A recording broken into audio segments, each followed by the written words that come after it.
Hello students, कैसे हैं आप लोग। स्वागत है आसिफ सर के इस यूट्यूब चैनल में। आज हम लोग कक्षा 12 की पुस्तक से जो विषय इतिहास है, इसका पहला चैप्टर ईंटें, मनके तथा अस्थियां हैं। इस चैप्टर से हम लोग 40 MCQ एक नंबर का प्रश्न जो होगा ऑब्जेक्टिव, वो हल हम लोग आज करेंगे। क्योंकि सेंटअप की परीक्षा आप लोगों की चल रही है और जो मेन परीक्षा फरवरी में होनी है, वार्षिक परीक्षा, उसकी उल्टी गिनती शुरू हो गई। अब आप लोगों को ध्यान से पढ़ने की ज़रूरत है, रिवीजन करने की ज़रूरत है। क्योंकि आप लोगों ने साल भर पढ़ा है, 2 साल पढ़ा है ना? तो इसलिए अब आप लोगों को रिवीजन करने की ज़रूरत होगी। आज हम ईंटें, मनके तथा अस्थियों से एनसीईआरटी बुक पर आधारित MCQ क्वेश्चन आप लोगों के सामने लेकर हाजिर है, जिसको मैं एक्सप्लेन भी करूंगा। और आप पेन और कॉपी लेके बैठ जाएं और जितने भी मैं वीवीआईपी क्वेश्चन बताना जा रहा हूं, उन सभी प्रश्नों और उसके आंसर को आप कॉपी पे नोट करेंगे और उसे याद करेंगे। चलिए तो हम अपने पहले क्वेश्चन की तरफ बढ़ते हैं। पहला प्रश्न हमारा है कि हड़प्पा सभ्यता की मुहरें किस चीज की बनी हैं। या क्वेश्चन ऐसे भी कर सकता है कि हड़प्पा सभ्यता की मुहरें किस चीज की बनी हुई थी। आपके सामने ऑप्शन आ रहा है लोहे की, तांबे की, कांसे की या सिल खड़ी की। ये 4 ऑप्शन आपके सामने कंफ्यूज करने के लिए दिया जाएगा। चूंकि आपने पढ़ा है और पढ़ने के बाद उसका रिवीजन अगर नहीं है तो आप कंफ्यूज कर जाएंगे। आप तांबा भी मार सकते हैं और कांसा भी मार सकते हैं। क्यों? क्योंकि हड़प्पा सभ्यता को कांस्य युगीन सभ्यता भी कहा जाता है। लेकिन हम इस टॉपिक पे चर्चा बाद में करेंगे। पहला क्वेश्चन हम हल कर लेते हैं कि हड़प्पा सभ्यता की मुहरें किस चीज की बनी थी। तो हड़प्पा सभ्यता की जो मुहरें बनी थी, वो सिलखड़ी नामक एक नरम पत्थर से बनी हुई थी। और हड़प्पा सभ्यता में ज्यादातर मुहरें सिलखड़ी पत्थर से ही बनी हुई थी। बहुत सारे पत्थर थे, जैसे टेराकोटा और एस्टीटाइल नामक सामग्री से भी बनती थी, लेकिन सिलखड़ी जो पत्थर होता था, नरम पत्थर होता था, इससे ज्यादातर मिली हुई है। सिलखड़ी नामक पत्थर से बनाई गई इन मोहरों में जानवरों के चित्र तथा ऐसी लिपि का चिन्ह मिलता है जो अभी तक पढ़ा नहीं गया है। आप इस फोटो में बगल में आप देख रहे होंगे कि एक जानवर का चित्र बना हुआ है जिसे वृषभ कहा जाता है ना? और या बैल भी कहा जाता था, सांड भी कहा जाता था, है ना? वृषभ का चित्र एक बना हुआ है। उसके आगे में आप देखेंगे खाने वाला जो नाद होता है, उसकी पिक्चर भी बनी हुई है। वहां पे फोटो एक बनी हुई है। और उसके ऊपर में आप देखेंगे कि लकीर लकीर करके और एक मछली के तरह, मैं आपको कर्सर से दिखाने की कोशिश कर रहा हूं। ये देखिए, आप देख रहे हो कि मछली की तरह निशान बना हुआ है। ये लिपि थी उस हड़प्पा सभ्यता की जो अभी तक पढ़ी नहीं गई है। तो बच्चों, हड़प्पा सभ्यता की मोहरें किस चीज से बनी हुई थी? तो सिलखड़ी नामक पत्थर से बनी हुई थी, है ना? जो एक नरम पत्थर होता था। ठीक है, चलिए अगले क्वेश्चन की तरफ हम लोग बढ़ते हैं। बनावली किस राज्य में स्थित है? अभी आपके सामने आसिफ सर हैं और उनसे आप एनसीईआरटी की किताब का MCQ जान रहे हैं, है ना? तो बनावली किस राज्य में स्थित है? तो मैं इसका आंसर बता दूं, लेकिन इसके बारे में थोड़ा सा हम ज्यादातर जानेंगे। यह तो हम जान रहे हैं कि ये हरियाणा राज्य में है, लेकिन इसके बारे में थोड़ा सा हमको विस्तार से भी जानना होगा कि बनावली किस राज्य में स्थित है। तो ये इसका आंसर हो जाएगा हरियाणा। तो बनावली हरियाणा राज्य में स्थित है और ये हरियाणा के फतेहाबाद जिले में स्थित है। ठीक है, आप एक क्वेश्चन ये हो गया कि हरियाणा के किस राज्य में है, तो फतेहाबाद में है। ठीक है, फतेहाबाद एक जिला है, डिस्ट्रिक्ट है हरियाणा का, वहां पर ये पूरा तात्विक स्थल मौजूद है। ये सिंधु घाटी सभ्यता से जुड़ा हुआ है। बनावली कालीबंगा से करीब 120 किलोमीटर उत्तर पूरब और फतेहाबाद से 16 किलोमीटर दूरी पर है। ठीक है, चलिए कुछ हम बात कर लेते हैं बनावली से जुड़ी हुई खास बातों के बारे में। तो बनावली को भारतीय पुरातत्व सर्वेक्षण के डॉक्टर आर एस बिष्ट ने खोज किया था। बनावली की खोज किसने की थी? डॉक्टर आर एस बिष्ट ने इसकी खोज की थी। यहां से खुदाई में 3 सांस्कृतिक अनुक्रमण मिले हैं। प्री हड़प्पा, जिसे अर्ली हड़प्पा भी कहा जाता था, हड़प्पा और हड़प्पा के बाद।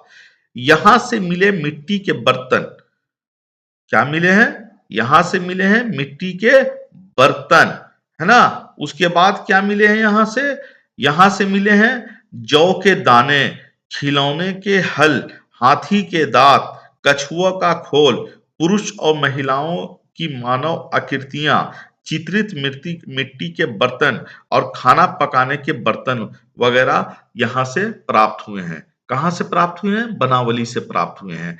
अभी आपके सामने जो क्वेश्चन स्क्रीन पर दिख रहा है, वो क्वेश्चन क्या कह रहा है कि बनावली किस राज्य में है, तो आप क्लियर हो गए, बनावली हरियाणा राज्य में है। अगर पूछ देगा कि बनावली हरियाणा के किस जिले में है, तो बनावली हरियाणा के फतेहाबाद जिले में स्थित है।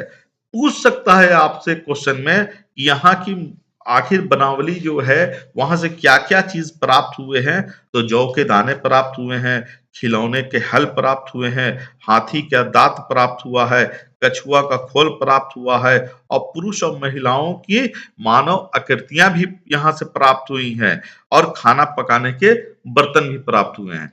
बच्चों, ये सब पॉइंट को आप कॉपी पे नोट करेंगे। अगला क्वेश्चन की तरफ हम लोग बढ़ते हैं। ये क्वेश्चन कह रहा है कि लोथल किस नदी के किनारे स्थित है? क्या कह रहा है? लोथल किस नदी के किनारे स्थित है? तो लोथल को हम लोग जानते हैं कि भगवा नदी के किनारे स्थित है, लेकिन इसके बारे में कुछ हम लोग और भी जानेंगे। ये लोथल कहाँ है? लोथल भारत के किस राज्य में है?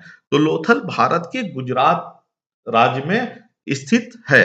और लोथल, अब जैसे हम लोग बनावली के बारे में जाना कि हरियाणा के फतेहाबाद में है, तो लोथल भी तो गुजरात में है, लेकिन गुजरात में कहां पर है ये भी हम लोग थोड़ा सा विस्तार से जान ले। लोथल अहमदाबाद जिले में है। गुजरात के अहमदाबाद जिले में लोथल मौजूद है। लोथल सिंधु घाटी सभ्यता का सबसे दक्षिणी शहर में से एक है। देखिए, एक पूछ सकता है ये सिंधु घाटी सभ्यता का सबसे दक्षिणी शहर कौन सा है, तो वो है लोथल। क्लियर है? यह एक पत्तन नगर था। पत्तन, जहां भाई जहाज वगैरह, चूंकि समुद्र के किनारा है तो जहाज वगैरह पत्तन है ना, उसी को कहा जाता था। और यहाँ बंदरगाह के साक्ष्य भी प्राप्त हुए हैं। बंदरगाह को कहा जाता था पत्तन, है ना। तो यहां से बंदरगाह के साक्ष्य मिले हैं। लोथल से कुछ जुड़ी हुई बातें और हम लोग विशेष में जानेंगे। सबसे पहले लोथल को विश्व का पहला ज्ञात ड्राई डॉक माना जाता है। क्या माना जाता है लोथल को? लोथल विश्व का पहला ज्ञात ड्राई डॉक माना जाता है। और लोथल की खोज 1954 में एस आर राव ने की थी। किसने की थी? राव साहब ने की थी। राव साहब कौन थे? एस आर राव इनका नाम था, जो 1954 में लोथल की खोज की थी। लोथल जो है, अभी हमने आपको बताया कि किस नदी के किनारे है, भगवा नदी के किनारे है। लोथल किस राज्य में है, तो लोथल गुजरात में है। लोथल गुजरात के किस जिले में है, तो अहमदाबाद जिले में है ना। ये सब लोथल, तो ये सब बात आपके सामने क्लियर हो गई है। अगला क्वेश्चन की तरफ हम लोग पढ़ते हैं कि सिंधु घाटी सभ्यता के निवासियों को किस धातु का ज्ञान नहीं था? सिंधु घाटी सभ्यता में लोग सोने को जानते थे, चांदी को जानते थे और तांबे को जानते थे, लेकिन लोहा एक ऐसी धातु थी जिसकी जानकारी सिंधु घाटी सभ्यता के लोगों को नहीं थी। सिंधु घाटी सभ्यता को कांस्य युग की सभ्यता कहा जाता है। देखिए, सिंधु घाटी सभ्यता को कांस्य युग की सभ्यता कहा जाता है। इस सभ्यता में तांबा, कांसा, सोना, चांदी जैसी धातुएं मिली हैं, परंतु लोहा कहीं भी नजर नहीं आया है। देखो बच्चों, जब हम लोग एग्जाम की तैयारी करते हैं तो उनमें कुछ बातों को हम लोगों को ध्यान रखना होगा। अगर हम लोगों को सफलता हासिल करनी है, सफलता के हम 5 मंत्र बताएंगे जो आप लोगों को एकदम सफलता के तरफ, जो 100% आपको सफल बनाएगा उसके तरफ आप जाएंगे। सबसे बड़ी बात है कि सफल होने के लिए खुद पे भरोसा बहुत जरूरी है। सफलता पाने के लिए खुद पर भरोसा होना बहुत जरूरी है। क्यों? क्योंकि जब आप खुद पर भरोसा करेंगे, आप खुद पर कॉन्फिडेंस पालेंगे, आप खुद पर आत्मविश्वास रखेंगे, तो आप एक दिन जरूर सफल होंगे। अगर आप हम सोच लिया कि आज हमको कामयाब होना है तो हम हो जाएंगे कामयाब। क्यों? क्योंकि जब हम मान लेंगे कि हमको कामयाब होना है तो हम सकारात्मक सोचेंगे। क्या सोचेंगे? पॉजिटिव सोचेंगे। और जब हमारी पॉजिटिव सोच हो जाएगी तो हम सीखने की आदत बनाएंगे, और जब हम सीखने की आदत बना लेंगे तो हमारे अंदर समय का सही उपयोग करेंगे। तो सही का जब हम समय का सही उपयोग करेंगे तो हमारे अंदर लचीलापन आएगा, और जब हमारे अंदर लचीलापन आएगा तो सचेत और हम सतर्क रहेंगे। जब हम सतर्क और सतर्क रहेंगे तो हम बड़ा लक्ष्य बनाएंगे, और जब हम बड़ा लक्ष्य बनाएंगे तो हम उस लक्ष्य को प्राप्त करेंगे। यही है सफलता का मेन नियम। तो सबसे पहले आपको खुद पर भरोसा करना होगा, उसके बाद सीखने की आदत बनाना होगा, उसके बाद सकारात्मक सोचना होगा, उसके बाद समय का सही उपयोग करना होगा, और उसके बाद आपके अंदर लचीलापन आ जाएगा और आप बड़ा लक्ष्य प्राप्त कर सकते हैं। यह है आसिफ सर का नियम।